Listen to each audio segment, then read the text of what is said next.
Hey guys, welcome back to my channel. Hope you're good, hope you're well. It's been a minute, I feel like, since I've said that. My bad. But as you can see, I have been a little bit busy. This is my baby girl. YouTube, say hi. This is Jara, my daughter. As of this recording, she is a couple days shy of 3 months old. This is going to be my birth story. I want to preface this by saying this is a positive birth story, just to let you know, because then, I don't know if you have any trauma around birth and you don't want to hear any more trauma, just know that this is positive. Equally, if for whatever reason you don't want to hear a positive birth story, this is a positive birth story. And I'm so grateful that I get to share a positive birth story, because there are so many negative birth stories. Unfortunately, women go through it when it comes to both pregnancy and birth. When I was pregnant, I was actively searching for positive birth stories, because I think that it seems like online most of the stories are negative. And my theory behind this is just because when your birth is quote unquote normal, uncomplicated, there isn't really a story, and so you don't really talk about it, which makes complete sense. And then when something crazy happens, good or bad, but mostly bad, that is when there is a story, and that is when people talk about it. So I completely understand, and I think it's important for those stories to be out there, for people to know that they're not alone, and for people to maybe be cautious and things like that. But once again, this, thank God, honestly so grateful, is a positive birth story. Let's get into it. So I cannot really start this story without taking it all the way back to my sister. For those of you who know her, my sister Anna, she has 2 boys now, and she's talked about her birth story. She shared her birth vlog, all of that. So if you haven't seen it, go check it out. I'll link it down below. Her first pregnancy, very standard, uncomplicated, and she ended up with an emergency C-section. She felt that the C-section was unnecessary. She felt like the birth could have gone the way she wanted it to, but it didn't. Fast forward a couple years, she's now pregnant with her second, and she's taken a whole different approach. And the second time around, she's determined that she's going to have a vagina birth, a VBAC, which is a vagina birth after cesarean. And she decides that the best way to control the environment is to have a home birth. She has her home birth, doesn't tell us. Just Gabriel calls us and tells us she's in labor. We go over to the house, and my nephew's already been born.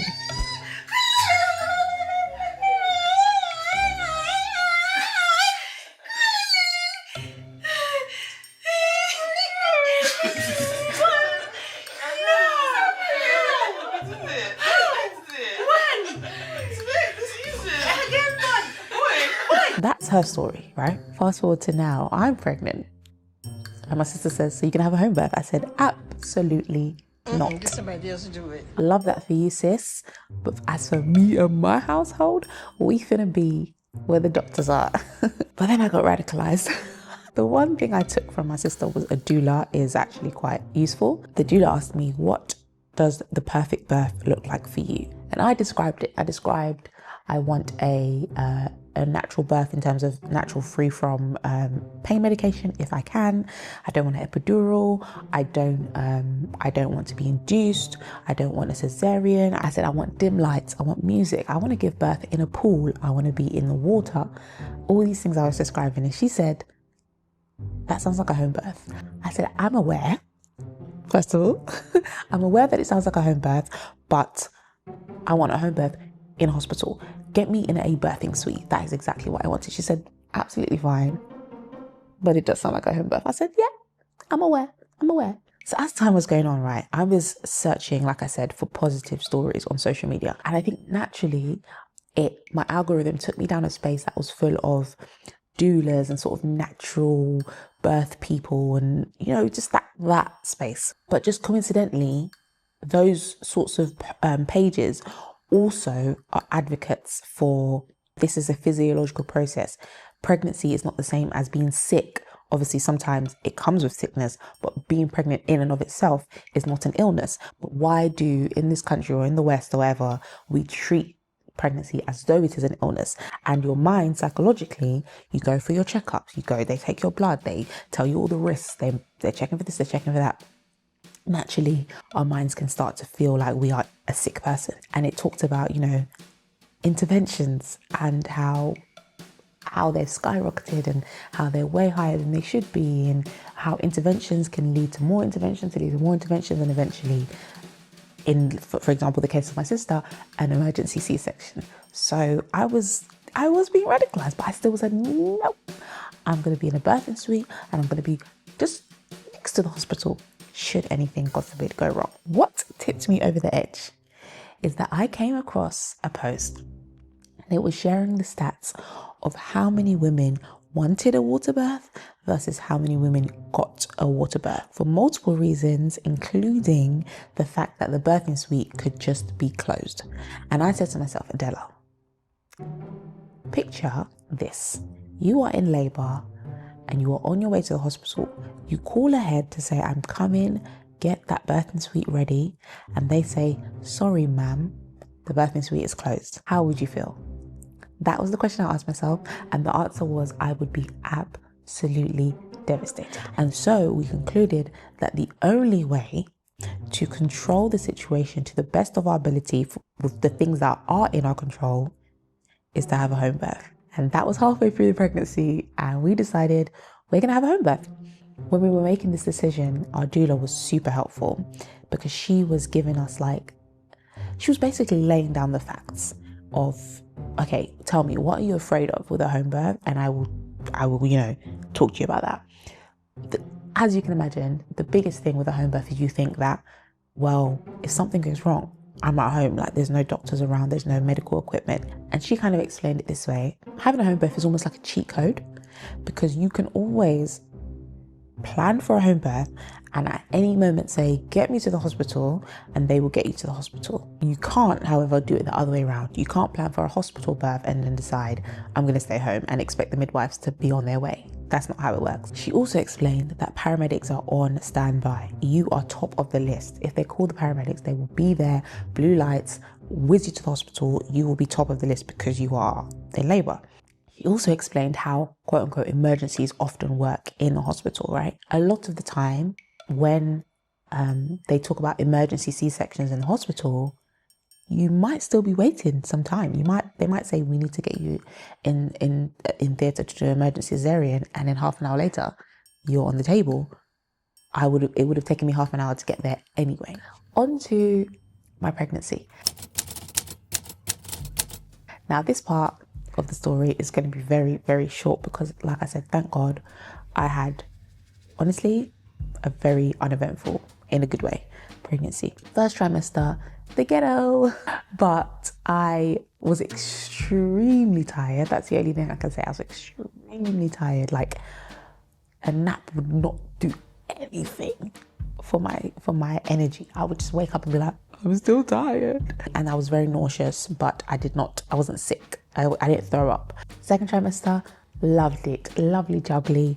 Energy was back. You're at that cute bump stage where you can wear cute maternity outfits, but you're not huge. So I was yeah, loving life. That was when I had the most energy. That is when I started filming my podcast. So yeah, I loved the second trimester, and it was the weather was great as well. So it just coincided with great stuff. Third trimester, again, not too bad, but that's when the aches and pains started. That's when, my knees were hurting, my back was hurting, I couldn't sleep properly, those sorts of things. She was due on November 30th. November 30th came and November 30th went. December 1st came, December 2nd, December 3rd. This girl was 2 weeks and 2 days overdue.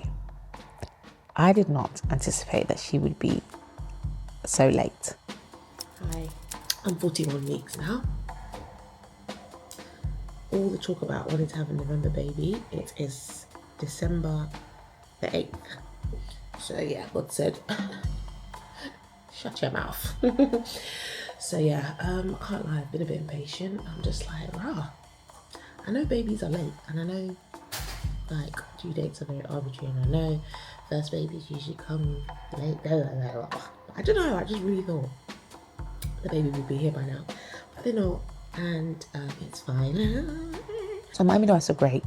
They weren't pressuring me or anything like that. But like I said, they are under, certain rules. And as my due date got further and further in the past, they had to start talking to me about the quote unquote risks.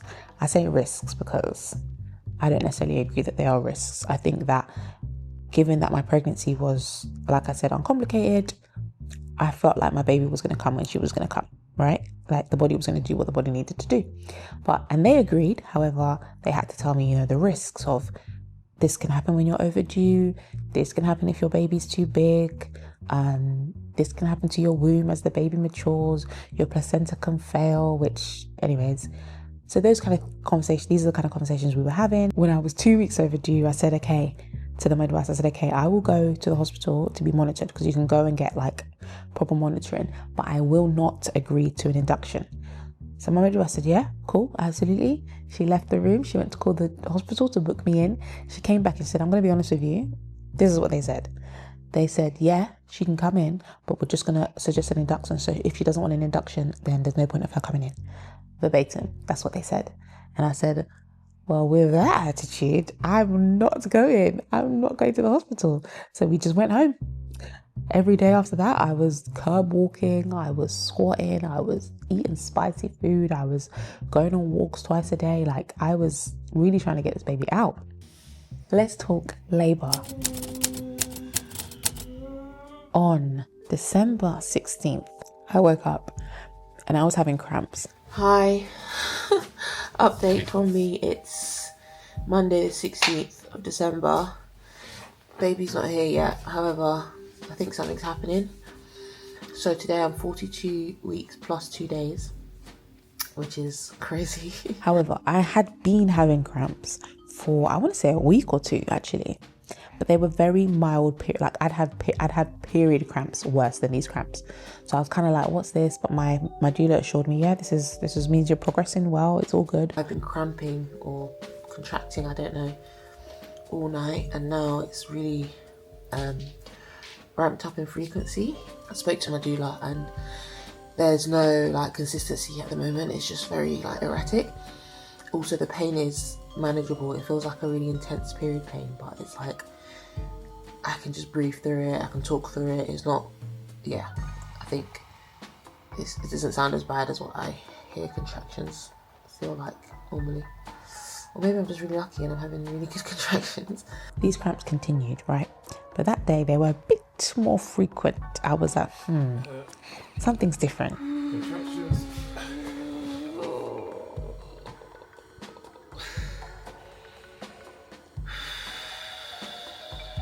Every hour from that morning, the cramps just got more and more intense.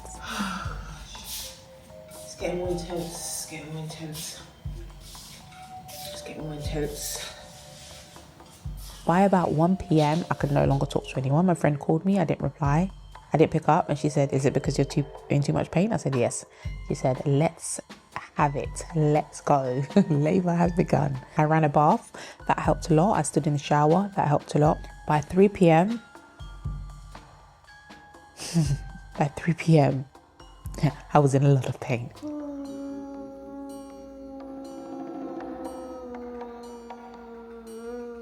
By 6 p.m, I was screaming.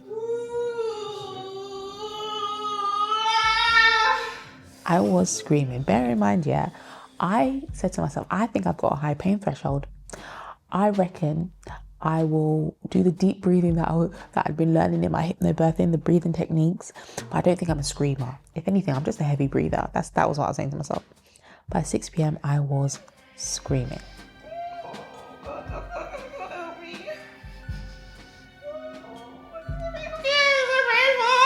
Okay, deep breath, deep breath, deep breath.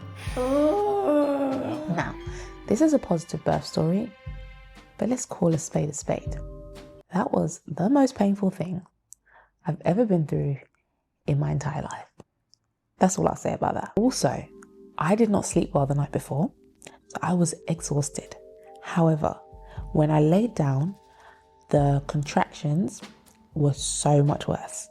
So imagine being exhausted, but you have no choice but to be on your feet, walking around the whole day. I was basically like a walking zombie who was in excruciating pain. That's how I would describe it. By 8 o'clock, same pain.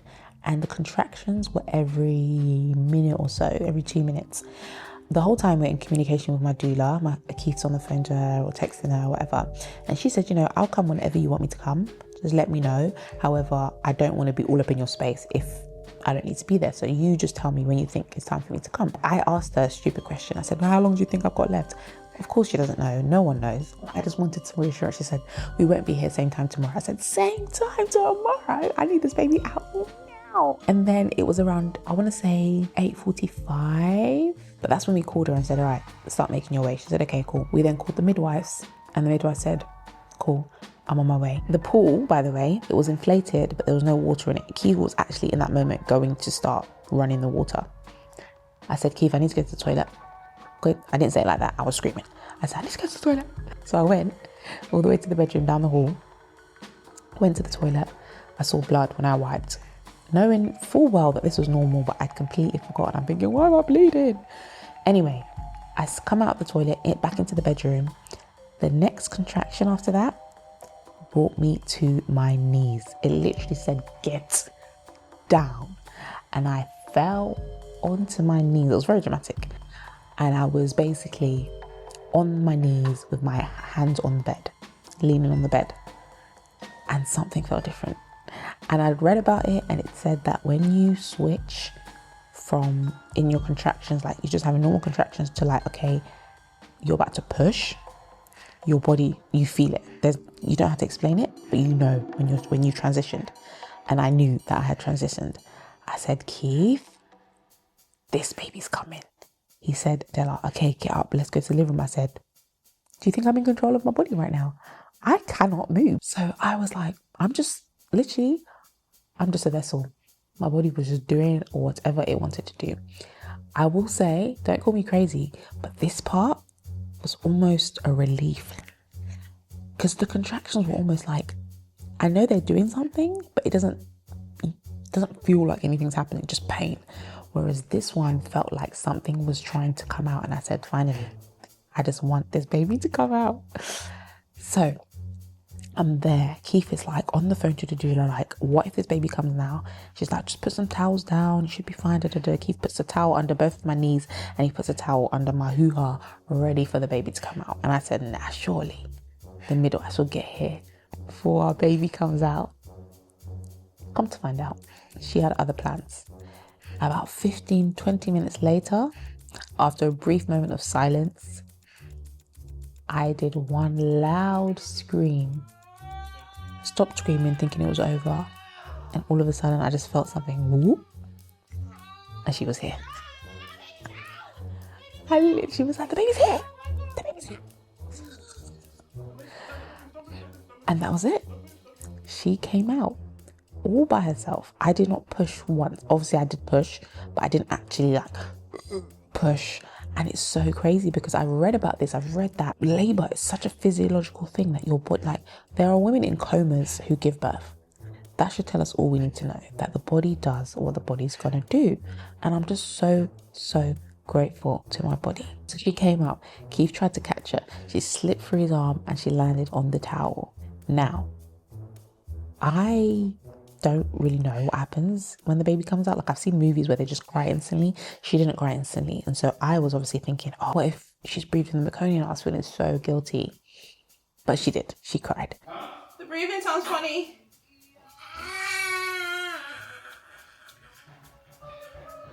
This was just as my doula was coming up the stairs. So just after she came out, my doula arrived. Yeah, that's okay. Keep them up there, wouldn't you? Have you got a towel? Oh my God, you guys! You are absolutely bloody, oh my gosh. And she was just like, wow, you guys are amazing. You did it. She said, baby was fine. Baby was good. She was just lying on my chest. I was bewildered. I was out of it. Like, if you see my face, I was just like, 10 minutes later, the midwives arrived. I was still sat in the same position. I had not birthed my placenta yet. So they came, they said, wow, great job. One of them helped me stand up. And as I stood up, I had one more contraction. My placenta fell out and she caught it in a plastic bag. Just a shopping bag. They then moved me to the living room where I was supposed to be where the lights were dim and the fairy lights were fairy lighting and the gospel music was playing, not in the bedroom where the lights were bright and I did not plan to be. They brought me back to the place where I was supposed to be. I sat on the love seat, which had like Inco pads and shower curtains and stuff in it to protect it. I sat there, I was bleeding a lot, not too much like normal, but I didn't realize how much blood there would be. And we were just doing skin to skin, just like this, just doing skin to skin. At one point, she just started looking for the boob, and I was just like, how do they know it? Like, God is such an artist. She latched, which was very painful, but it's fine now. And then after about an hour, Keith cut the umbilical cord.